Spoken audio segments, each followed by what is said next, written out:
প্রিয় দর্শক, আসসালামু আলাইকুম। আপনারা জানেন যে যে উপদেষ্টা পরিষদ গঠন হয়েছে বিপ্লবের পরে, সেই বিপ্লবের সাথে যারা সম্পৃক্ত ছিল সেই মানুষগুলোকে একেবারে শুরু থেকেই কোণঠাসা অবস্থায় রাখা হয়েছে, এবং যে দুজনকে রাখা হয়েছে উপদেষ্টা পরিষদে তাদেরকেও আসলে সেইভাবে মতামত প্রকাশ করার সুযোগ দেওয়া হচ্ছে কিনা সেটা নিয়েও মানুষের মধ্যে প্রশ্ন দেখা দিয়েছে।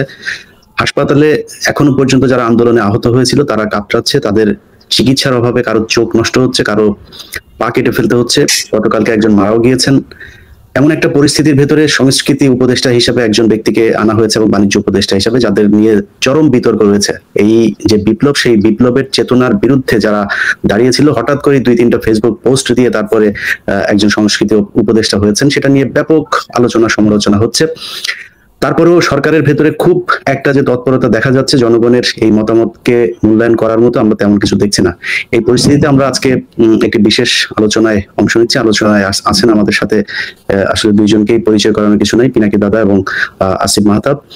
এই আন্দোলনে প্রচন্ড যে বিপজ্জনক সময়, সেই সময়তেও শুধু এই আন্দোলন না, বিগত আন্দোলনগুলোতেও দেখেছি যে আসিফ মাহতাব কতটা সাহস নিয়ে তিনি জীবনের ঝুঁকি নিয়ে আন্দোলনে অংশ নিয়েছেন, এবং তার এখনো পর্যন্ত শারীরিক বেশ কিছু সমস্যা চলছে, থেরাপি চলছে, তিনি ঠিকমতো উঠে বেশিক্ষণ বসেও থাকতে পারেন না। এইসব মানুষগুলোকে আসলে আমরা বিপ্লবের পর থেকে হারিয়ে ফেলেছি। মাত্র দুই তিনজন সমন্বয়ককে আমরা বাইরে থেকে দেখছি, এর বাইরে অন্য যে সমন্বয়করা ছিল তাদেরকে এখন আমরা দেখছি না। এমন বাস্তবতায় আমরা আলোচনাটা করব। পিনাকি দাদা, আপনি শুরু করেন এটা দিয়েই যে সবশেষ যে দুজনকে উপদেষ্টা হিসেবে নিয়োগ দেওয়া হলো, আপনি কতটুকু সন্তুষ্ট? সবশেষের কথা আমি বাদই দিই। প্রথম যে উপদেষ্টা পরিষদ গঠিত, আমি তখন থেকে বলে আসতেছি যে এই উপদেষ্টা পরিষদ বিপ্লবের আকাঙ্ক্ষাকে ধারণ করতে পারে, এবং কারা কে কে কিভাবে তাদেরকে সিলেক্ট করবে, এটা নিয়ে আমার প্রথম থেকে প্রশ্ন আছে। অসংখ্য উপদেষ্টা আছে যাদের এই বিপ্লবের সাথে বিন্দু মাত্র সম্পর্ক, এবং শেখ হাসিনা বন্দনা করে গেছে তাদের পুরো সময়টা জুড়ে, লিখে গেছে, লেখালেখি করে গেছে, এবং এই বিপ্লব ব্যর্থ হলে তারা আগে যা করতো সেই কাজই করতো। এবং এমন না যে এরা খুব দক্ষ মানুষ, হ্যাঁ, এরা কেউই দক্ষতা নেই। মানে আমি আমি নাম ধরে বলতে চাই না, এদের কোনো ধরনের দক্ষতা নেই, এরা কোনো কাজ জানে না, এরা আধুনিক দুনিয়া সম্পর্কে জানে না, কিভাবে দুনিয়া চলতেছে সেটা জানে না, ম্যানেজমেন্টের কোনো স্কিল নাই, বয়স্ক, বৃদ্ধ, জরাজীর্ণ, প্রত্যেকের হাজারোটা অসুখ, তারা চলতে পারে না। আপনি দেখেন, এই যে আব্দুল্লাহ মারা গেল, 100 দিন রোগে ভুগে সিএমএইচে মারা গেল বাচ্চাটা। এই তো আমাদের সবচেয়ে আমি আমি বলবো যে এই পর্যন্ত আমি জানি না আরো কে কে আহত আছে, খোদা না করুক আর কেউ যেন না থাকে এরকম, কিন্তু আমি তো ধরে নেবো যে সেই এসে শেষ শহীদ হলো আর কি আমাদের। তো এখন এই যে ছেলেটা মারা গেল, বাচ্চাটা মারা গেল, এই যে সরকার গঠিত হয়েছে, এই সরকারের উপদেষ্টাদের কি উচিত ছিল না একবার একটু যে মৃতদেহটা দেখে আসা, দেহটা দেখে আসা, জানা যায় অংশ নেওয়া? কে গেছে? এতগুলো উপদেষ্টা আছে, একজন গেছে? যাদের রক্তের বিনিময়ে, যাদের জীবনের বিনিময়ে তারা আজকে ক্ষমতায় বসছে, ক্ষমতা উপভোগ করতেছে, সেই একটা বাচ্চা মারা গেল 100 দিন ভুগে, একটা উপদেষ্টার সময় হলো না যে একটু জানাজা করে আসে? মানে এরা এরা এরা কোন নৈতিকতায় সরকারের চেয়ার গুলোতে বসে আছে? এই প্রশ্নটা করতে হবে। এবং এই জন্যই বসে নাই, কারণ বিপ্লবে তো তাদের কিছু যায় আসে না, ওই বাচ্চার জীবন যাওয়া না যাওয়া দিয়ে তার কিছু যায় আসে। সে তার বাচ্চাও না, ওরা তো আমাদের বাচ্চা, কিন্তু এই এই এই বাচ্চা তো উপদেষ্টাদের বাচ্চা না। বাচ্চা হলে নিশ্চয়ই যেত, নিজের ছেলে জানা যায় যেত। ওরা আমাদের ছেলে, ওরা আমাদের ছেলে না, ওরা আমাদের সন্তান। এই এই এই আব্দুল্লাহর মৃতদেহ তো চারদিকে 4 জন উপদেষ্টা বহন করে নিয়ে যাওয়া উচিত ছিল বীরের মতো করে। আমি শিওর আজকে যদি আসিফ উপদেষ্টা হতো, আসিফ মাহতাব উৎস যদি উপদেষ্টা হতো, আমি শিওর ও যে সামনে দাঁড়াইতো, ও ইমামতি করতো।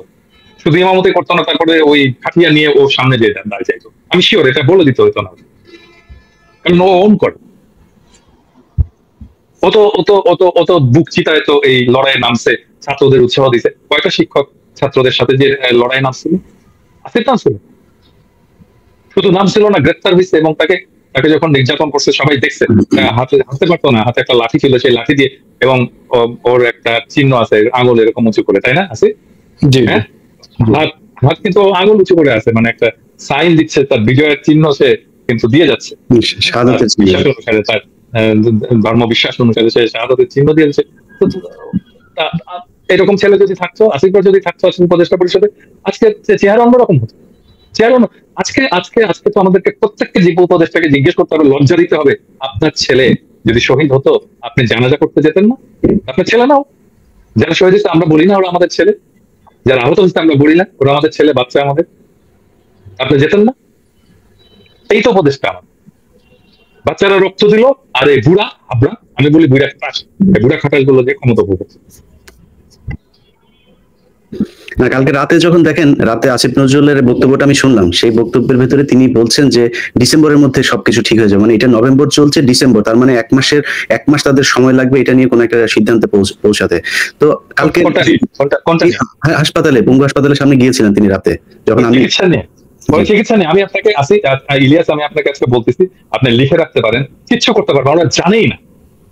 আমাকে তো এই বাচ্চারা প্রত্যেকদিন ফোন করে, কেউ না কেউ ফোন করে, এবং আমি ওদের ফোন ধরি, কথা বলি, দীর্ঘ সময় ফোন করে কথা বলে, ওরা কান্নাকাটি করে, আমিও কিছু কান্নাকাটি করি, এবং আমি তো ওদের প্রবলেমটা বুঝি। এই এই পুরো উপদেষ্টা পরিষদ কেউ জানে না ওদের প্রবলেমটা, কেউ জানে না।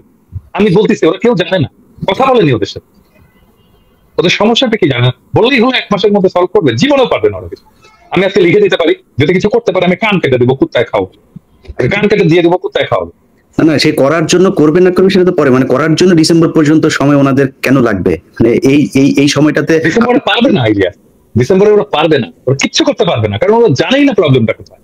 না, আপনি একজন চিকিৎসক, আপনি জানেন যে যতটা সময় পার হবে একজন চোখের যে সমস্যাটা, পায়ের সমস্যাগুলো, এগুলোর যত সময় পার হবে তত তার ওইটার বিপজ্জনক অবস্থায় যাবে। এবং সেটা ইলিয়াস আপনি জানেন, আসিফও জানে, আমি 5ই অক্টোবর আমি বলছিলাম যে চিকিৎসার জন্য কি করতে হবে, এবং আমি নিজেকে ভলান্টিয়ার করছিলাম যে আমি এটা ভলান্টিয়ার করব। আমি এই একটা পরিকল্পনা করছিলাম, ওয়ান স্টপ একটা সার্ভিস সেন্টার করবো হবে, যেখানে সমস্ত আহতরা আসবে, তাদের চিকিৎসা শুধু হবে না, তাদের সাইকোথেরাপি হবে, কাউন্সেলিং হবে, এবং ফাইনালি তাদেরকে পুনর্বাসন করা হবে। আমি 5ই অক্টোবর একটা পরিকল্পনা দিচ্ছি। তারপরে ডিজি হেলথ, তারপরে একটা স্বাস্থ্য উপদেষ্টার নজরে পড়ছে, ডিজি হেলথকে বলছে যে আমার সাথে বসে এই পরিকল্পনাটা চূড়ান্ত করতে। আমি লিখে দিছি প্রজেক্টের রেশনাল, লিখে দিছি অবজেক্টিভ, লিখে দিছি। তারপরে তাদের আসার কথা ছিল, কেউ আসেন। আমি কিন্তু স্বাস্থ্য উপদেষ্টাকে বলছি যে টাকার কথা চিন্তা করবেন না, বা আমি টাকা জোগাড় করি। আরে ভিক্ষা করে টাকা জোগাড় করে দিতাম, কয় টাকা লাগতো? সেটা তো আমরাও বিভিন্ন সময় এই কথাগুলো বলছি যে আমার যদি টাকা প্রয়োজন, আমি তো ইলিয়াস নিজে দায়িত্ব নিতে চাইছিলাম, যে আমাকে দেন, আমি এদের চিকিৎসার ব্যবস্থাটা করে দিচ্ছি, আমি পরিকল্পনাটাও করে দিচ্ছি। একটা জিনিস 14 জনকে বলতে হয়, তারপরে কোনো কাজ।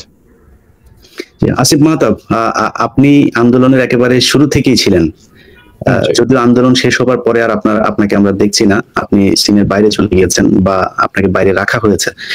তো এই যে আপনি সিনের বাইরে চলে আসলেন, বা যারা আজকে এখানে উপদেষ্টা মন্ডলীতে আছে, পিনাকিদা যেটা বলছিলেন, আমি বিশ্বাস করেন, আমাকে এখন যদি জিজ্ঞেস করেন যে সব কজন উপদেষ্টার নাম বলতে, আমি চিনিও না, নামও জানি না, মনে হয় 3-4 জনের নাম বলতে পারবো, এর বাইরে সবাইকে চিনিও না আমি, এবং চেনার প্রয়োজনও মনে করি না, বা তারা চিনাইতেও চান না।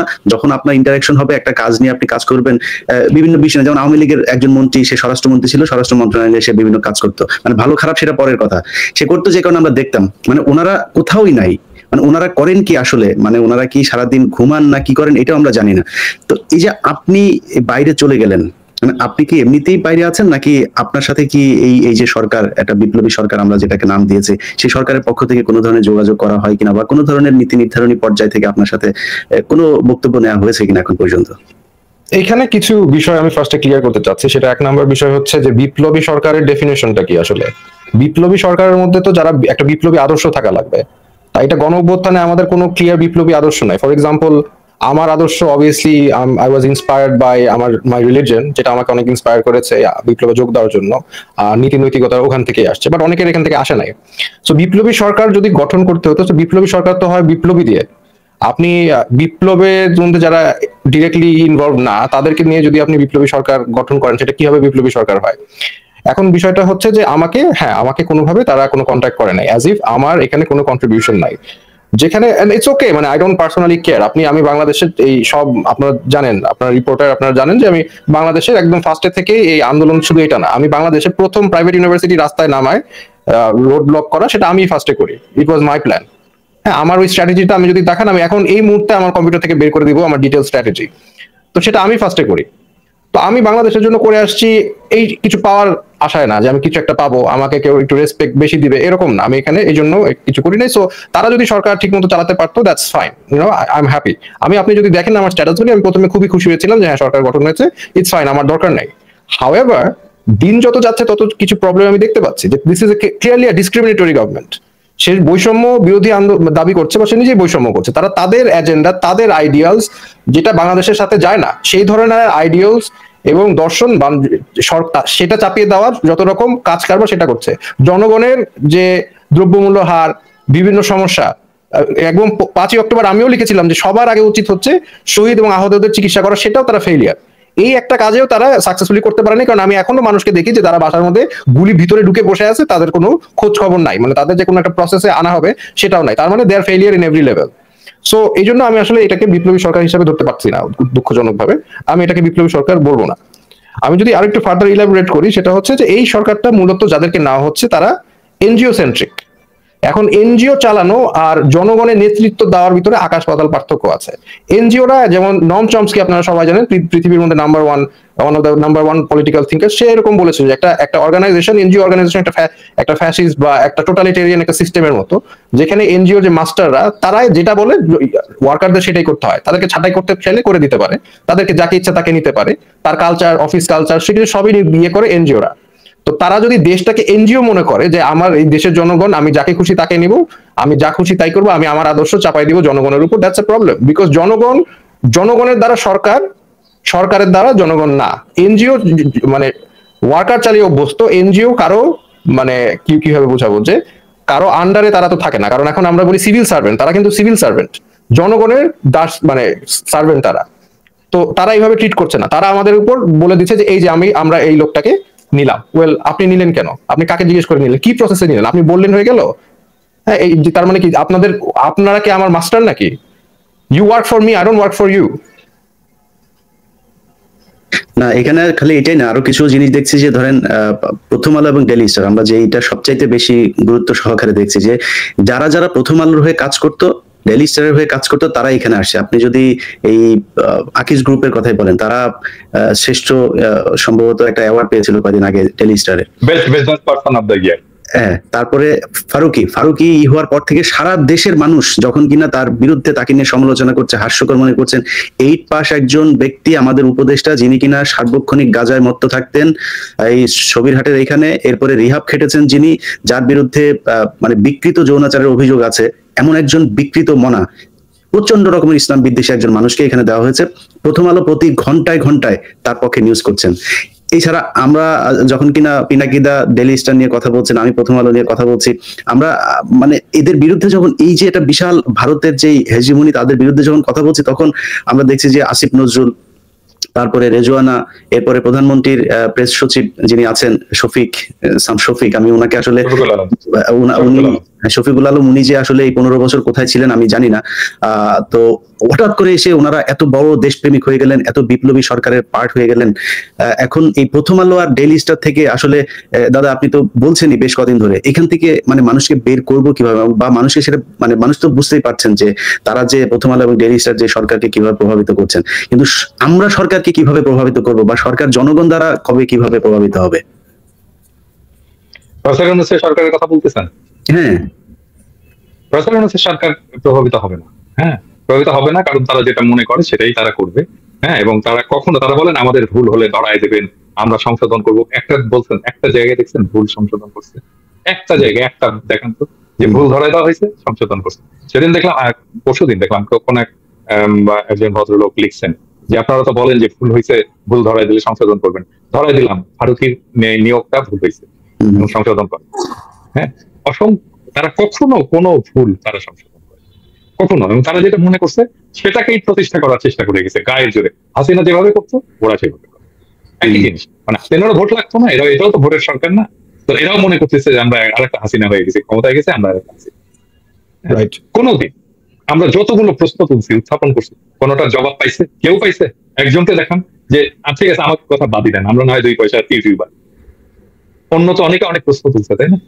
অনেক সিনিয়র লোক, অনেক রেসপেক্টেড লোকেরা অনেক প্রশ্ন তুলছে, ফরাদ মাজার প্রশ্ন তুলছে, সলিমুল্লাহ খান প্রশ্ন তুলছেন, তাই না? ওরা তো রেসপেক্টেড মানুষ, একাডেমিশিয়ান। তাদের কোনো জবাব দেওয়া হয়েছে? হয়নি। কখনোই এরা আমাদের কোনো কথা শুনবে, কখনোই শুনবে না, আনলেস আপনি এদেরকে বাধ্য করতে পারেন। মানে ধরেন এই ফারুকি যদি পচা ডিম খায় এখন বাইরে গেলে, তাহলে ওর মাথায় টনক নড়বে, প্রফেসর অনুসারে টনক নড়বে, আরে আমাদের উপদেষ্টা গুলো তো পচা ডিম খাইতেছে।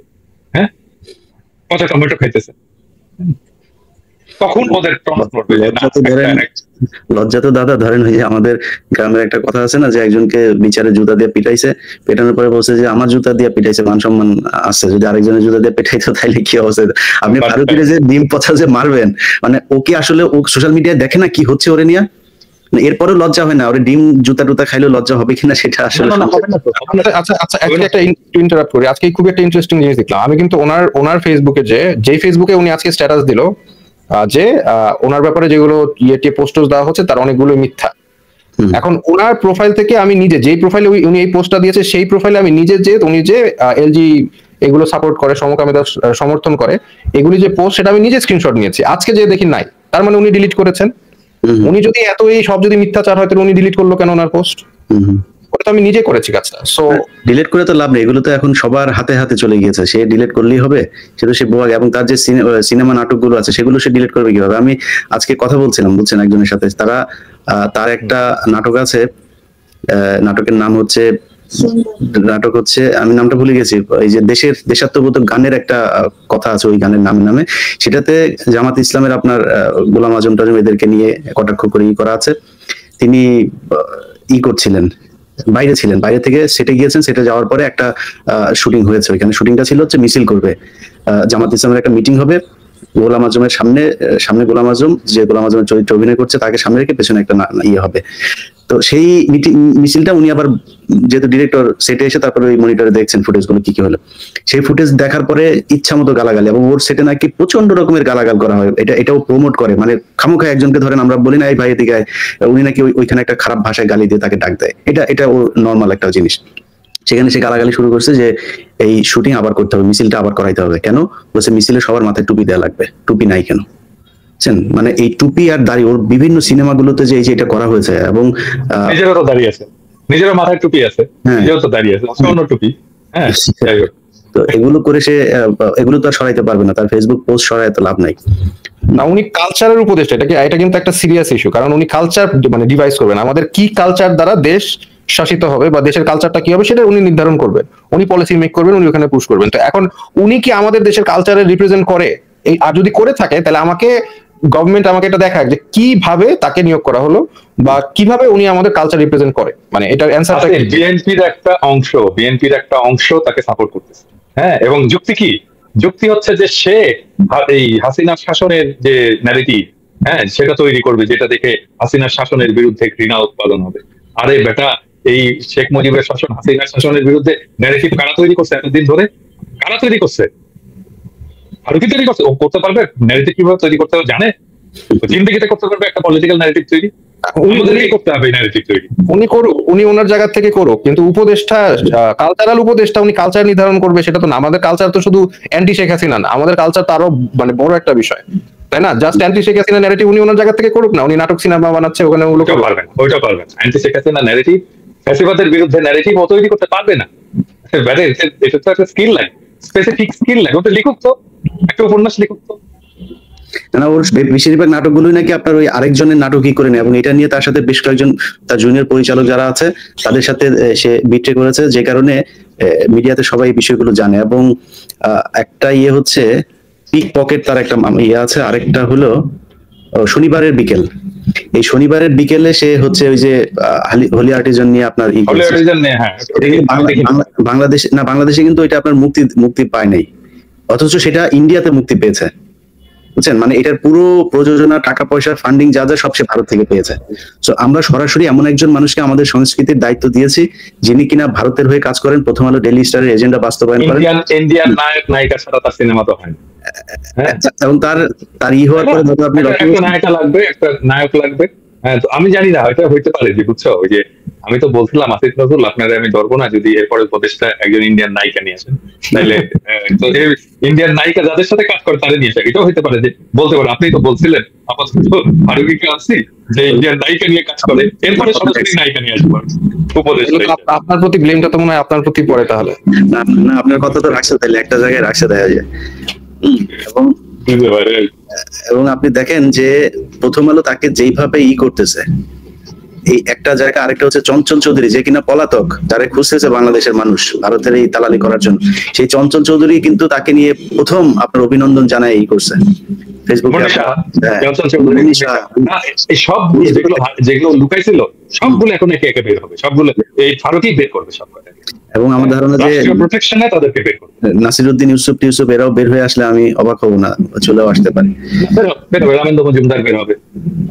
আসিফ ভাই, আপনি তো মানে আসলে আমরা তো বাইরে ছিলাম, আমাদের জীবনের উপর দিয়ে ঝুঁকির সুযোগটা খুব একটু কম থাকলেও আমরাও যে কোনো সময় যে পরিস্থিতি দেশে এখন, আসলে দেশের বাইরে যারা এখনো আছে এখনো পর্যন্ত তাদেরকেই ম্যানেজ করতে পারছে না। এছাড়া আপনি দেখেন ফারুকিরে নিয়ে কিন্তু বাংলাদেশে কোনো গণমাধ্যমে কোনো সমালোচনা নেই, সবাই মোটামুটি পক্ষে নিউজ করছে। তো আমাদের উপরে আমার মনে হয় ঝুঁকি যেটা, সেটা ওই ছোটখাটো ঝুঁকি আসবে না, জেল জরিমানা না, যে কোনো দিন নাই হয়ে যাইতে পারি। তো আপনি দেশে থেকে একদম জীবনের ঝুঁকি নিয়ে আপনার আন্দোলন করেছেন, এখনো আসলে এমন কিছু শুরু হলে সেটা আপনাদের থেকে শুরু হইতে পারে, সামনে করণীয়টা কি? করণীয়টা কি, এটা তো একটা কমপ্লিকেটেড ইস্যু। কারণ মানে আমরা তো একদিকে চাচ্ছি দেশটা স্টেবল হোক, বাট আরেকদিকে যদি সরকার এই রকমের বৈষম্য করে, এরকমে একদম মানে যাদের একদম টোটালি মানে বেমানি করতেছে জনগণের সাথে, এখন এরপরে তো একটা টাইম সুনার অর লেটার আমাদের তো হয়তো বা কিছু করতে হতে পারে। এন্ড কিছু করতে হলে কি আমার মনে হয় না সরকার এটাকে মানে কিছু করতে পারবে। সরকার যদি এখনো মনে করেন এই ধরনের বৈষম্য করে, যে ক্লিয়ার বৈষম্য, তো এবং এই যে ফারুকি ওনাকে যদি নিচ্ছে যে এজেন্ডা, আর আরেকটা বিষয় হচ্ছে এই গভর্নমেন্ট ছিল ডেমোক্র্যাটদের সাপোর্টে, এখন ডেমোক্রেটরা কিন্তু নাই। তো কাজে ওনারা যদি মনে করেন যে আমেরিকা তাদেরকে খুব বেশি ব্যাকিং দিবে, তাদের এজেন্ডা বাস্তবায়নের জন্য দিবে না, কারণ আমেরিকাও জানবে যে তারা ডেমোক্রেটের সাপোর্টার। তো কাজে আমাদের হয়তোবা সামনে যদি এরকম চলতে থাকে তাহলে আমাদের তো অবভিয়াসলি মানে মুভ করতে হবে। তারা আসলে ভয় পাচ্ছে বা আমাদেরকে ভয় দেখানোর চেষ্টা করছে যে শেখ হাসিনা চলে আসবে এই সেই, কিন্তু তাদের ভয় পাওয়ার জায়গাটা আসলে ভুল। জনগণকে ভয় পাওয়া উচিত। যেই জনগণ শেখ হাসিনাকে তাড়িয়েছে সেই জনগণকে ভয় পাওয়া উচিত। সেই জনগণ কিন্তু আপনাদেরকেও, যদি আপনারা বেশি বাড়াবাড়ি করেন, এক্সট্রিমিজম বেশি করেন, উগ্রবাদিতা বেশি করেন, তাহলে আপনাদেরকেও তাড়ানো জনগণের পক্ষে সম্ভব। মানে that's a clear message. We are not afraid of you, you have to understand that. আপনি কি আমাদেরকে গায়ে গুলি করবেন? ইজন্ট ইট নট ক্লিয়ার যে আমরা গুলি ভয় পাই না? এটা তো ক্লিয়ার হওয়ার কথা এতদিনে। সেই ক্ষেত্রে আজকে ইলিয়াস, সরি ইন্টারাপ্ট করতে, কথা বলতে উগ্রবাদকে কোনোভাবেই বরদাস্ত করা হবে না এরকম একটা কিছু বলছে না? জঙ্গিবাদকে বরদাস্ত করা হবে না। আচ্ছা, মানে জঙ্গিবাদ এই ইস্যুটা তো ওয়ার অন টেররের একটা ভোকাবুলারি ছিল, ওটা থেকে তো আমেরিকা সরে আসছে। তারা কিন্তু এখন আর এই পলিসি পার্সু করে না, এই পলিসি এখন একমাত্র পার্সু করে ইন্ডিয়া। হঠাৎ করে জঙ্গিবাদের কথা কেন বললো আসিফ নজরুল? কে তাকে দিয়ে বলালো? এটা বিশাল সিগনিফিকেন্ট ঘটনা, আপনি ফেসবুকে পোস্ট করেছেন, আমিও সেটা পরে পোস্ট করেছি আপনার নিয়ে। মানে এটা বিশাল সিগনিফিকেন্ট, হঠাৎ করে জঙ্গিবাদ আসিফ নজরুলের কোথায় চাপ দিল জঙ্গিবাদেরা, মানে এটা কোত্থেকে পাইলো সে? এটা বিরাট একটা ব্যাপার।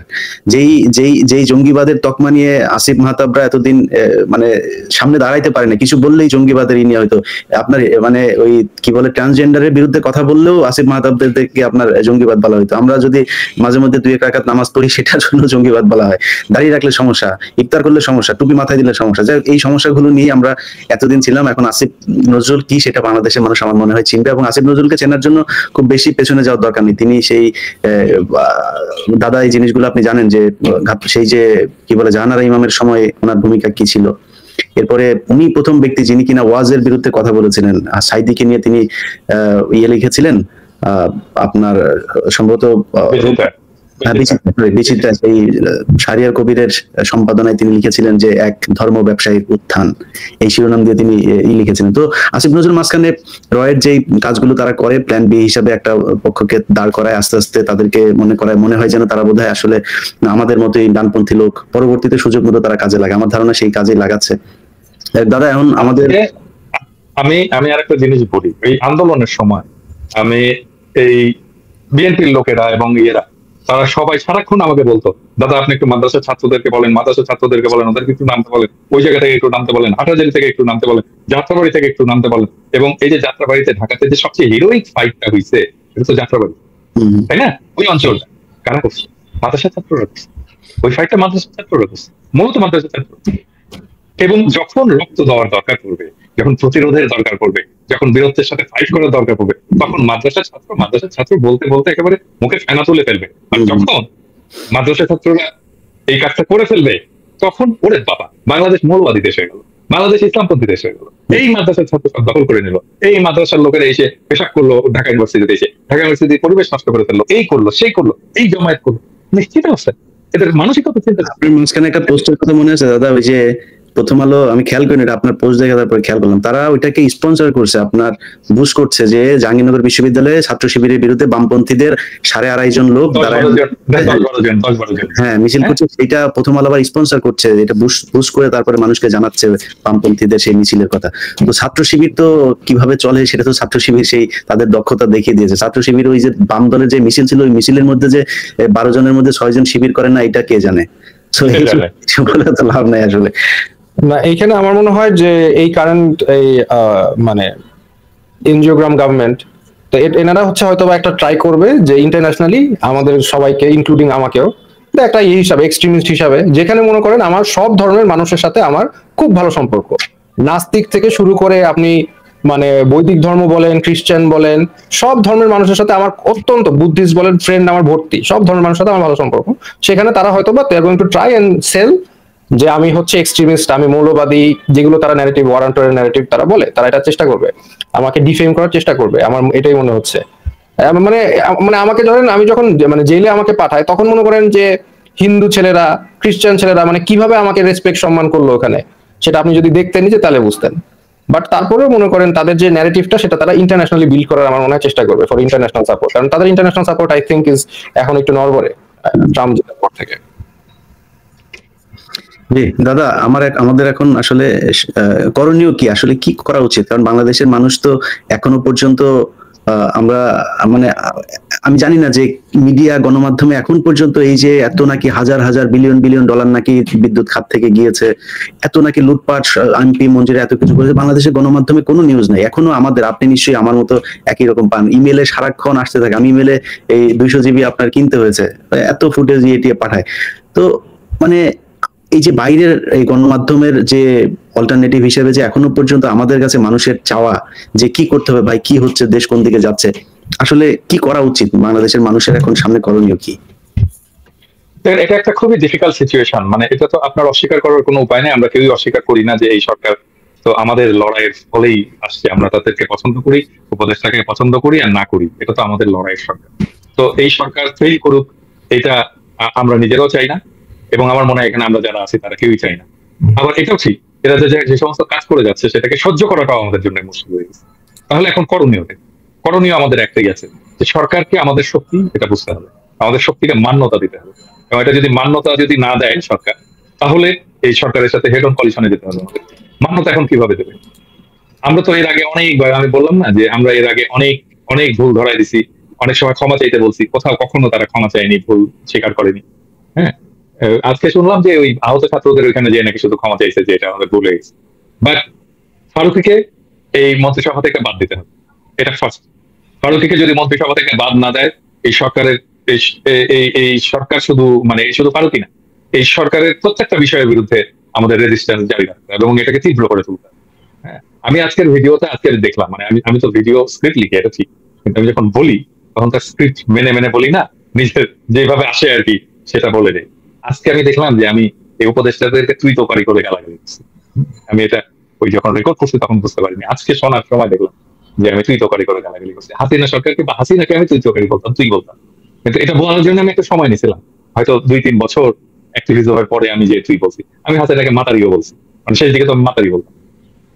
এই সরকার তুই শুনে ফেলছে এত তাড়াতাড়ি। সো আমার কাছে থেকে যে ধরনের রেজিস্ট্যান্স, যে ধরনের এটা তারা পাওয়া শুরু করবে যদি ফারুকীকে রেখে দেয়, এবং ফারুকীকে সরাতে হবে। এবং এটা সরালেই আমরা বুঝতে পারবো যে সরকার আমাদের শক্তিকে, জনগণের শক্তিকে মান্যতা দিচ্ছে। আর যদি তারা না সরায়, তাহলে ধরে নেব জনগণের শক্তিকে সে ফ্যাসিস্টের মতোই, স্বৈরাচারের মতো করেই উপেক্ষা করছে। একজন স্বৈরাচারের সাথে যে আচরণ আমরা করতাম, সে আচরণ সরকারের নৈশুস। হ্যাঁ, মানে হাসিনাকে হেড অন কমিশন করছে, হাসিনার সাথে মোদির সাথে ফাইট করছি। হ্যাঁ, এই সরকার চুক্তি মেরে উড়াই দিতে পারবে, দেবো। আলটিমেটলি কোয়েশ্চেনটা ফারুকীকে সরাইতে হবে, এটার কোনো নেগোসিয়েশন না। যদি কিন্তু নাই, ফারুকীকে সরাইতে হবে, হয় ফারুকী পদত্যাগ করবে নিজে, অথবা ফারুকীকে সরাইতে হবে। না সরাইলে কি করবো এটা প্রফেসর ইউনূসের সরকার বুঝবে, প্রত্যেকটা উপদেষ্টা বুঝবে। না, আমি যেটা একটা বলতে চাচ্ছি সেটা হচ্ছে আলটিমেটলি যে উপদেষ্টা না হচ্ছে, সেটা কোনো সরকারের কোনো ট্রান্সপারেন্সি নাই, তারা তো টোটালি ফ্যাসিস্টদের মতো আচরণ করছে না। কোনো ট্রান্সপারেন্সি নাই, জনগণকে জানানোর কোনো ইয়ে নাই যে কাকে নিচ্ছে, কেন নিচ্ছে। একটা কিছু উপদেষ্টা হতে পারে, তাদের নাম যেতে পারে, তারা নামটা জনগণের কাছে প্রেজেন্ট করতে পারে যে দেখেন আপনারা কাকে নিতে চান বা পছন্দ করেন, তাকে একটা আপনি অনলাইনে জরিপ করতে পারেন, অনেক কিছু করা সম্ভব। আপনি আমাদের তো ডিসিশন দিতে পারেন না এইভাবে, তাই না? একটু ডিসিশন তো ফ্যাসিবাদের কাজ। আপনি কি মানে হিটলার স্টাইলে দিচ্ছেন আমাকে যে আমরা এটা তোমাদের জন্য নির্ধারণ করে দিচ্ছি? হু আর ইউ? আপনি আমাকে আচ্ছা, অপশন আসিফ, দিবেন, আমি সিলেক্ট করবো। আচ্ছা আসিফ, আমি বলি, মানে এই ক্যাবিনেট অথবা প্রফেসর ইউনূসের অফিস যদি বাংলাদেশের 200 থেকে 300 জন লোকের মতামত নেয় একটা পজিশন নিয়ে, তাহলে তো কাভার হয়ে যায় বাংলাদেশের সমস্ত প্রতিনিধিত্বশীল মতামত, ঠিক কিনা বল? হুম। 200 থেকে 300 জন লোক, আরো কম আমার মনে হয় মতামত না। আচ্ছা বলেন তো, এটা আপনার সাজেশন কি, এটা করলে কেমন হয়? আমরা একজন ব্যবসায়ী উনি বলতেন, উনি 300 জন লোকের সাথে কথা বলতেন যে আমরা একজন ব্যবসায়ী একজন উপদেষ্টা নিতে চাই, কাকে নেওয়া যায় একটু বলেন তো আপনার সাজেশন, তাই না? মানে যত বেশি লোকের সাথে আমি আলোচনা করে সিদ্ধান্ত নেবো, ভুলের পরিমাণ তত কমবে। মানে এটা করার রাষ্ট্রের কি লোক নাই? প্রফেসর অফিসে লোক নাই 300 জন লোকের সাথে কথা বলবে? না, এটা বিষয়টা হচ্ছে ওই যে ওনারা তো আসলে এক্সপিরিয়েন্স হচ্ছে এনজিও চালিয়ে, তো এনজিও তো তারা এত কিছু বলার দরকার নাই, মানুষের সাথে এত ডিসকাশন করার দরকার নাই। তো মানুষের নেতৃত্ব দেওয়া আর এনজিও নেতৃত্ব দেওয়া তো ডিফারেন্সটা আছে। এইটাই একটা ডিফারেন্স, যে এনজিওতে আপনি হায়ার করবেন, আপনার মানে সিস্টেমের উপর আপনি চাপাই দিবেন যে হ্যাঁ এই লোকটাকে হায়ার করছি, আমি হায়ার করছি, দ্যাটস ইট। বাট জনগণের নেতৃত্ব এরকম না। তো না, জনগণকে তো আমার বলতে হবে যে আপনি কাকে হায়ার করছেন, কি প্রসেসে হায়ার করছেন, এটা তো ট্রান্সপারেন্সি থাকতে হবে। এই ধরনের পলিটিক্যাল সেন্সটা মনে হয় গভর্নমেন্টের নাই, কারণ দেয়ার ওভারঅল ওরা যারা নিচ্ছে টোটালি এনজিও। ম্যানেজারিয়াল স্কিল আছে, ম্যানেজারিয়াল স্কিল, হ্যাঁ, তার তো একটা ইয়ে থাকবে। মানে আমি তো একটা কোম্পানিতে কাজ করি, আমি তো একটা প্রতিষ্ঠানে কাজ করি, একটা ফরাসি প্রতিষ্ঠানে কাজ করি। আমরাও যখন কোনো একটা পলিসি নেই, একটা বিজনেস পলিসি, আমরা যখন আমাদেরও কিন্তু এটা ভেটিং করতে হয় সব স্টেক হোল্ডারের সাথে। হ্যাঁ, মানে যাদের সাথে আমরা কাজ করি, এই ধরেন dermatologist, aesthetic doctors, specialist, professor, academician, researchers, এরকম অসংখ্য লোকের সাথে আমাদের কথা বলতে হয় ফর্মাল। হ্যাঁ, কথা বলে রেকর্ড নিতে হয় যে আমরা এটা করতে চাচ্ছি, আপনার ডাক্তার সাহেব এটা কি মনে হয়, আপনার মতামত। হ্যাঁ, তারপরে সেই কারণেই তো আমরা এত পাওয়ারফুল হইতে পারছি, একটা অর্গানাইজেশন এত পাওয়ারফুল হইতে পারছে। হ্যাঁ, কারণ আমরা যেটা চিন্তা করি, ঠিক আছে, আমাদের প্রত্যেকের ধরেন প্রায় আমাদের অফিসে তো আর এমন কেউ নাই যার বিজনেস গ্রাজুয়েশন নাই, মার্কেটিং এ যারা কাজ করছে পিএইচডি নাই। হ্যাঁ, এরকম সমস্ত লোকজন আছে, সব এক্সপার্ট আছে, বাট স্টিল আমাদের প্ল্যানিংটাকে, আমাদের মেথডটাকে ভ্যালিডেট করে নিতে হয় স্টেক হোল্ডার, এবং সেই কারণেই আমাদের ভুলের সংখ্যা পরিমাণ কমে যায়। তো প্রফেসর ইউনূসের একটা ডেটাবেস থাকবে না, তার একটা অ্যাডভাইজারি কাউন্সিল থাকবে না, অ্যাডভাইজারি কাউন্সিল নাও কনসালটেশনের জায়গা থাকবে না, যে আমি এই বিষয়টা হলে ধরা যাক, আমি হেলথ নিয়ে আমি একটা ডিসিশন নেবো, মেজর ডিসিশন, তাহলে আমি কতজনের সাথে আলাপ করবো, কার সাথে very senior, young, mid level, academician, researcher, practicing doctor, clinician, এইভাবে তো আমি একটা এই করবো, তাই না?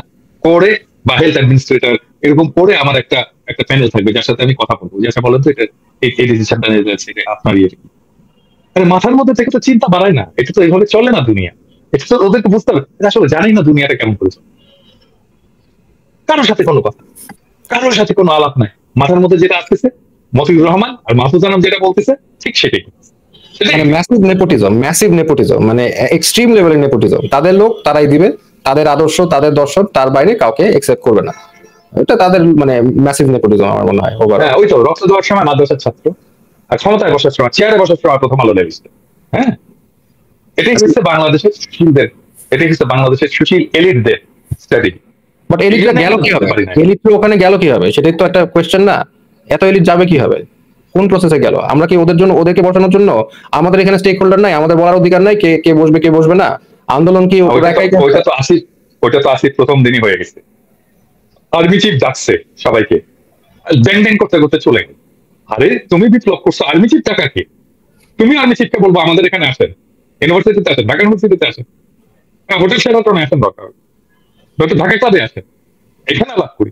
আর্মি চিফ ক্যান্টনমেন্টে রাখতেছে, বাস পাঠিয়ে দিছে, বাসে ড্যাং ড্যাং করতে করতে মির্জা ফখরুল যাচ্ছে, জামাতের আমির যাচ্ছে, জোনায়েদ সাকি যাচ্ছে, আসিফ নজরুল যাচ্ছে, তারপরে ইভেন আমাদের মামুনুল হক যাচ্ছে, সবাই ড্যাং ড্যাং করতে করতে চলে গেল। কেন? মানে এইটুকু পলিটিক্যাল সেন্স নাই আমি ওখানে যাবো না। আরে ভাই শোনেন, আমি আমার সাথে অনেকে দেখা করতে আসে, হ্যাঁ, তো আমি তখন এটা বলে দিই, এটা ট্রিক্স আর কি, এটা বলে দিই। তো আমার সাথে দেখা করতে আসে, বলে আসেন কফি খাবো আপনার সাথে, বললেন আমার বাসায় আছে। হ্যাঁ, আমার সাথে যদি দেখা করতে আসেন, আমি যদি এখানে ফ্যাক্টর হই, তাহলে আমার বাসায় আসতে হবে। হ্যাঁ, তো তাহলে বিপ্লব যদি আমি করে থাকি তাহলে আমার কাছে আপনাকে আসতে হবে, আমি আপনার এখানে যাবো।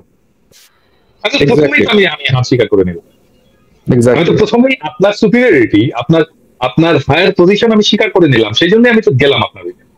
যখন হলো ওই যে 7ই নভেম্বরের বিপ্লব হলো, তাহের যে যখন করলো, জিয়াউর রহমানকে বের করে আনলো, জিয়াউর রহমানকে ইয়েতে নিয়ে আসতে চাচ্ছিল, যে শহীদ মিনারে নিয়ে আসতে চাচ্ছিল, হ্যাঁ, এবং জিয়াউর রহমানকে আসতে দেয়নি, এবং জিয়াউর রহমানকে যে আসতে দেয়নি সে কারণেই জিয়াউর রহমান প্রেসিডেন্ট হয়েছে।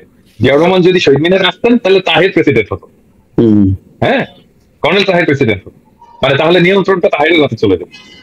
ওইখানে যে যাওয়া যায় না, এইটা মির্জা ফখরুলের মতো লিডার এতগুলো, তারপরে ধরেন জামাতের আমির ডাক্তার শফিকের মতো লিডার, তারপরে জোনায়েদ শেখের মতো লিডার, এরা বুঝতে পারলো না যে এখানে আমার কি করা দরকার। এইটুকু তাদের মাথায়। আসিফ ভাই, আপনারা তখন কোথায় ছিলেন? মানে আপনাদের প্রতিনিধি আরো বাড়ানো গেল না কেন? না দেখেন, আমি তো ওই টাইমে জেলে ছিলাম, তখন আমি জেল থেকে বেরোতে পারিনি, তো জানি না। আচ্ছা, মানে না, আমি এখন বেসিক্যালি আমি তো এক্সপেক্ট করি নাই যে এইভাবে হুটহাট করে এরকম গভর্নমেন্ট ফর্ম করে ফেলবে, তাই না? এবং গভর্নমেন্ট ফর্ম করছে ভালো কথা, এবং অনেকে ডাকা হয়েছে ওখানে, সেখানে কিন্তু আমাকে গভর্নমেন্ট ফর্ম করছে ভালো কথা, আমাকে কিন্তু ডাকা হয় নাই, মানে অ্যাজ ইফ এখানে আমার কোনো রোল নাই, ডাকা হয় নাই, এবং একটা ফোন করা পর্যন্ত করে নাই। এরপরেও ডিস্টেবলাইজ করে, এরপরেও একটা যদি ফোন করতো, হ্যাঁ একটু কথা বলি আছে, মানে আমি মানে ধরেন ওইখানে তো বাংলাদেশের বিষয়টা আছে, আমরা যারা বাইরে কাজ করছি আমরা তো কিছু ফিগার ছিলাম, তাই না? মানে আমাদের সাথে কথা বলতে পারতো না, ইলিয়াসের সাথে কথা বলতে পারতো না, কনকের সাথে কথা বলতে পারতো না, আমার সাথে কথা বলতে পারতো না, কোনো মানে আমাদের কোনো রোল ছিল না। মানে এটা ঠিক আমরা দূর থেকে করছি, কিন্তু তাই বলে আমাদের কোনো রোল ছিল না, আমরা পার্ট না, আমরা তো বিপ্লবের অংশীদার। হ্যাঁ, মানে মানে মানে ধরেন সব বিপ্লব সব হয়েছে এই চিত্রপটে, পিনাকি নাই, কনক সরোয়ার নাই, ইলিয়াস নাই। ডু ইউ থিংক এটা খুব সহজ হতো? না, বিকল্প মিডিয়া ছিল, বাংলাদেশের মানুষ অলরেডি জানে, বাংলাদেশের মানুষ অলরেডি জানে মিডিয়া ছিল, এবং আমাদের সাথে কেউ কোনো কথা বললো না, কেউ কিচ্ছু বললো না, ফোন করারও কোনো প্রয়োজন বোধ করলো না। যাই হোক, প্রিয় প্রধান উপদেষ্টা, আপনি নিশ্চয়ই এই আলোচনা, যদি আপনার প্রেস সচিব অবশ্যই এটা শোনাবে না, প্রেস সচিব মতিউর রহমান আর মাহফুজ আনাম কি বলেন সেটা নিয়ে হয়তো আলোচনা করবে আপনার সাথে। কেউ যদি পারেন ওনাকে জানায়েন যে বাংলাদেশের মানুষ কি চায় সেটা একটু বোঝা। আমরা বাইরে যারা ছিলাম, ভিতরে যারা আন্দোলন করেছে, তারা আসলে জীবনের ঝুঁকি নিয়েই সেদিন গণভবনের যে ভাঙচুর হয়েছে সেটা নিয়ে অনেকে অনেক সমালোচনা করেছেন, সংসদ ভবনে কি হয়েছে সেটা নিয়ে অনেকে সমালোচনা করেছেন। সংসদ ভবনে আসলে কেউ ওই সিটে 2 মিনিটের জন্য বসতে যায় নাই। শেখ হাসিনা গরুর মাংস আর মুরগির মাংস রান্না করে গেছে, ওইটার জন্য কেউ যায় না, তারা গুলি খাওয়ার জন্য গিয়েছিল ওই দিন পরিস্থিতি অন্যরকম হতে পারতো, সেটা হয় নাই। আল্লাহ বাঁচিয়েছেন এই দেশের মানুষকে, তো সেই মানুষগুলোর মূল্যায়ন করা দরকার নেই। আপনারা দেশ চালান, কিন্তু কিছু কাজ করা খুবই জরুরি। সেটা হচ্ছে, যেমন আমাদের আলোচনায় আজকে ওই বিষয়গুলো আনে না, আমি এগুলো একটু শেষ করি। সেটা হচ্ছে বিডিআর হত্যাকাণ্ডে যে অফিসারদেরকে মারা হয়েছে সেটার বিচার খুব দ্রুত করতে হবে। তারপরে এই আহত নিহত তাদের পরিবারগুলোকে দেখতে হবে। প্রবাসীরা ওই ভিআইপি লাউঞ্জ করে তারপরে তাদের পানি খাইতে হবে আর 15 টাকা দিয়ে কফি খাবে, এটার জন্য প্রবাসীদের আসবে না, যাবে না। তাদের সৌদি আরবে যাইতে 5 লাখ টাকা লাগে, সেটা কেমনে 1 লাখ টাকা লাগে? সিন্ডিকেট ভাঙতে হবে, পাসপোর্ট সহজলভ্য করতে হবে, তাদের ঋণের ব্যবস্থা করতে হবে, তাদের পরিবারগুলো কোনো বিপদে পড়লে থানায় আলাদা একটা ডেস্ক করতে হবে, যে ডেস্ক থেকে থানার পুলিশ শুধুমাত্র প্রবাসীদের পরিবারকে নিরাপত্তা দিবে। এটার জন্য এরকম অনেকগুলো কাজ করা যায়। এই বলে নি, মানে প্রবাসীরা মারা গেলে তাদের মৃতদেহ নিকট চায় বাংলাদেশে ফেরত নিতে হবে। এবং নিতে হবে, এবং তাদের ওই পরিবারগুলোকে আমি মনে করি যে একটা বড় অঙ্কের একটা মানে প্রণোদনা দেওয়া উচিত। একটা মানুষ মারা যাওয়ার পর ওই পরিবারটা আসলে সারা জীবনের জন্য পঙ্গু হয়ে যায়। এখনো পর্যন্ত আন্দোলনে যারা আহত নিহত হয়েছে তাদের বাইরেও তো বাংলাদেশের চিকিৎসা খাত খুবই খারাপ একটা অবস্থায় ছিল। সেই চিকিৎসা খাতের আসলে কোনো এই একটা সরকার এসে কোনো নতুন কোনো কিছুই আমরা এখনো দেখিনি। তো এইসব জায়গাগুলো নিয়ে আমার মনে হয় মানুষের আস্তে আস্তে ক্ষোভ বাড়ছে। সেই ক্ষোভটা যে শুধু পিনাকি ভট্টাচার্য কিংবা ইলিয়াস হোসেন, কনক সারোয়াররা করবে, বা বাইরে যারাই কথা বলছেন আরো অনেকেই আছেন এই সরকারের বিরুদ্ধে কথা বলেছেন। সো এই আমরা কি বলবো, এখনো সেটার দিকে না তাকিয়ে আমার মনে হয় আসিফ নজরুলের যে ঘটনাটা ঘটেছে সুইজারল্যান্ডে, সেটার দিকে একটু নজর দেওয়া উচিত। এই ধরনের ঘটনা কিন্তু সাধারণ মানুষের সামনে গেলেও আমার ধারণা এখন পচা ডিম আর জুতা টুতা খাইতে পারে। এই উপদেষ্টা পরিষদে যারা আছে তাদের বোঝা উচিত, তারা যদি উপদেষ্টা পরিষদটা ভেঙে যায়, সেটা যদি সেনাবাহিনীও আসে, তারা মেম্বার নির্বাচন করে জিততে পারবে কিনা সেটার খুবই সন্দেহ আছে। অতএব তাদের সুদীর্ঘ একটা পথ চলতে হবে, এবং আমি মনে করি সেই পরিকল্পনা করি তারা আগাবে। যেই কদিন পরিষদ এই কি বলে উপদেষ্টা পরিষদে আছে, সেই দিনের চিন্তা না করে এরপরে কি করবে মানুষ, এরপরে তাদেরকে কিভাবে নিবে, সেই বিষয়গুলো চিন্তা করা উচিত। পিনাকিদা আপনাকে ধন্যবাদ, আসিফ মাহতাব আপনাকে ধন্যবাদ। আমি সবশেষ একটা কথা বলেই নেই, সেটা হচ্ছে যে পিনাকি ভট্টাচার্য উনি কিছুদিন আগে একটা দিয়েছিলেন, স্বাস্থ্য মন্ত্রণালয়ের ব্যাপারে একটা ওনার খসড়া একটা প্রস্তাবনা দিয়েছিলেন। আমি মনে করি যে ওনাকে মানে আমি দাদার সামনে এটা বলা ঠিক হচ্ছে কিনা জানি না, যে ওনাকে স্বাস্থ্য, যেহেতু ওনার স্বাস্থ্য খাত নিয়ে কাজ করার অভিজ্ঞতা আছে, ওনাকে সেইখানে একটা দায়িত্ব দেওয়া যায় কিনা। এমনকি উনি ফ্রান্সে বসেও আমার মনে হয় একটা দায়িত্ব পালন করতে পারেন, উনি যদি দেশে নাও যেতে চান বা তারা যদি নাও চান, ফ্রান্সে বসে ওনার কাছ থেকে সেই পরামর্শগুলো অন্তত নেওয়া যায়। শিক্ষা খাতে আমি মনে করি যে আসিফ মাহতাব তিনার যে আইডিওলজি, তিনি যেই চিন্তা ভাবনা করেন, বাংলাদেশের 80% মানুষ সেই চিন্তা করেন আমার মনে হয়। সো আসিফ মাহতাবকেও কোনোভাবে শিক্ষা কিংবা পররাষ্ট্র এইসব মন্ত্রণালয়গুলোর সাথে যুক্ত করা যায় কিনা, ডক্টর কনক স্যারও আছেন, তাদেরকেও কোনোভাবে যুক্ত করা যায় কিনা, এই জিনিসগুলো আমার মনে হয় সরকারের ভেবে দেখা উচিত। আবার অনেকে মনে করতে পারেন আমার কথা বলছি কিনা ইনডিরেক্টলি, আমার আসলে বাংলাদেশে যাওয়ার আগামী 5 বছরের ভিতরে কোনো পরিকল্পনা নেই, কোনোভাবেই সম্ভব না, আমি যাব না আর কি, এটা আমার নিজের সিদ্ধান্ত। যারা উপদেষ্টা পরিষদে আছেন তাদের কাছে সবশেষ পিনাকিদা যে দাবিটা করেছেন যে ফারুকীকে খুব দ্রুত সরাইতে হবে, তাহলে আমরা মনে করবো অন্তত এই ছোট্ট একটা জায়গায় অন্তত আপনারা আমাদের কথা শুনছেন। যদি না শুনেন, পিনাকিদা যেটা বলেছেন, আমরাও কিন্তু অল্টারনেটিভ একটা মিডিয়া হিসাবে গত 5 বছর ধরে কাজ করছি। সো আমরা যদি নাকি সবাই মিলে বিদ্রোহ করি, সেটা আপনাদের জন্য খুব বেশি একটা সুখকর হবে না। আমরা অবশ্যই বাংলাদেশের মানুষের সাথে আছি, যারা আন্দোলন করেছে, তারা যদি নতুন কোনো আন্দোলন শুরু করে সেটার সাথে আমরা থাকবো। আমরা এই সরকারের বিরুদ্ধে যেতে চাই না। অনেক নির্যাতন, অনেক ঝুঁকি নিয়ে তারপরে কাজ করেছে। আর এই দাদা যেটা বললো যে 1 মাস 3 মাসের মধ্যে আমরা তাদেরকে এই ভাষায় কথা বলবো, এটা কখনো চিন্তা করিনি, সেটা বলতেও চাই না। তো আমার বিশ্বাস আপনারা আমাদের এই বক্তব্য, আজকে যে আলোচনা হলো, সেটা বুঝবেন। দাদা কিছু বলবেন? না, আমি মনে করি যে আমাদের কারিকুলাম যে সংস্কার যে কমিটি হয়েছে বাচ্চাদের পাঠ্য বইয়ে, এখানে আসিফকে দ্রুত অন্তর্ভুক্ত করা উচিত। কারণ আসিফ এটা নিয়ে কাজ করছে এবং আসিফ ওখানে কন্ট্রিবিউট করতে পারবে, ভেরি পজিটিভলি কন্ট্রিবিউট করতে পারবে, এবং আসিফের এক্সপার্টাইজ এখানে কাজে লাগানো উচিত। এবং ওই কারিকুলাম ইয়েতে যাদেরকে নেওয়া হয়েছে তাদের, ইভেন আমিও তো কারিকুলাম নিয়ে কাজ করছি, তাই না? আমার কাছে এখানে কিন্তু আমার কাছে সাজেশন দিতে পারতো। মানে কারিকুলাম নিয়ে যে মেথডিক্যাল কাজ, যে ক্রিটিসিজম করা, বই ধরে ধরে, চ্যাপ্টার ধরে ধরে, লাইন ধরে ধরে, সেটা তো আমি কিছুটা করছি। আমি কমপ্লিট করতে পারিনি, কারণ তার মধ্যেই তো হাসিনার বিরুদ্ধে লড়াইটা শুরু হয়েছে। আসিফ ওই কাজটা, যদি আসিফ এখানে থাকে তাহলে কাজটা ভালোভাবে ওখানে। দাদা ইদানিং একটা জিনিস দেখছেন, আমার চোখে পড়ছে যে প্রথম হলো ডেইলি স্টারে অধ্যাপক আবু সাইদ ইদানিং কিন্তু খুব পাখা মেলা শুরু করেছেন। সাহিত্য কেন্দ্রে, হ্যাঁ হ্যাঁ হ্যাঁ, বিশ্ব সাহিত্য কেন্দ্রে, তো ওনারা তো তাইলে ধরতে হবে। আমি বলে রাখি, সাইদ স্যার যদি কারো কেউ যদি এটা করে, সাইদ স্যারকে দেখাবেন যে স্যার আপনি রিটায়ার করেন, আপনি এর মধ্যে ঢুকেন না, মানে বেইজ্জত হবে না, ঢুকেন না, কোনো দরকার নেই। ভালোভাবে বললাম, আমার বাবার বন্ধু মানুষ তো প্রমোট করছেন ওনাকে, জানি না এটার পেছনে উদ্দেশ্য কি। আসিফ ভাই, আপনার যারা শিষ্য ছিল, যাদেরকে নিয়ে আন্দোলন করলেন, তাদের উদ্দেশ্যে যদি, আমি জানি না তাদের সাথে আপনার এখন যোগাযোগ কতটুকু আছে, এই প্রশ্নটা করে আর বিব্রত করলাম না, তাদের প্রতি যদি কোনো উপদেশ পরামর্শ থাকে। না, তাদের সাথে সবার সাথেই যোগাযোগ আছে, এবং আমি সবসময় বিভিন্ন সময়, মানে বাংলাদেশের প্রত্যেকটা স্টুডেন্টের থেকে, বিভিন্ন প্রান্ত থেকে তারা আমার সাথে যোগাযোগ করার চেষ্টা করেন, অনেকে করেছেন এবং করছেন।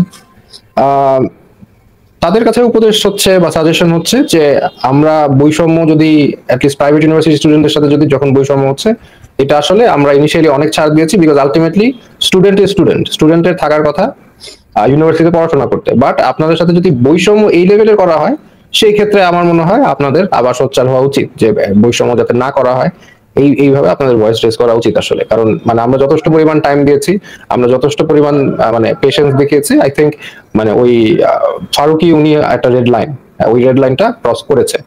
কাজে এখন থেকে আমরা মানে টোটালি এই গভর্নমেন্টের কে সাপোর্ট আমরা দিতে পারতেছি না। যদি এই ফারুকী থাকে, আমরা সাপোর্ট দিতে পারতেছি না।